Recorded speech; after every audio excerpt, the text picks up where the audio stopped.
في التنفيذ. وشوف بقى الاستلام والغفله الدفاعيه، لان الحقيقه ابو حكاك مستني اللاعب اللي سرح امامنا اهو في اللقطه اللي فاتت موسى بن زايد، ولكن يعاقبهم محمد علي بن حموده. اذا يسجل الترجي. اوعى الترجي تامن، اوعى تامن للترجي، يغفلك في ثانيه لان عنده امكانيات وعنده الشخصيه وعنده الهويه. شخصيه البطل بتظهر في هذه الكرات.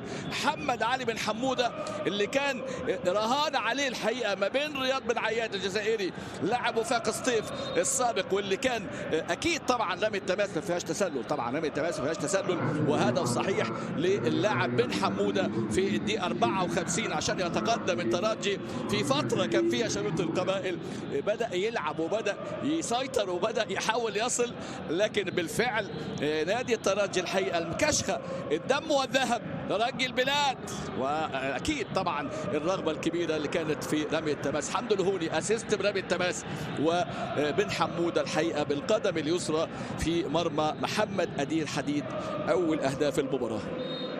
حمد الهوني يلعب رمي التماس سريع حتى على المستوى يعني النقل.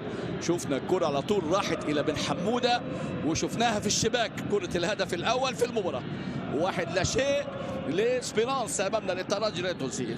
جماهير باب سويقة، جماهير اللي بتمني النفس بالفوز والانتصار لنادي الترجي امام شبيبة القبائل.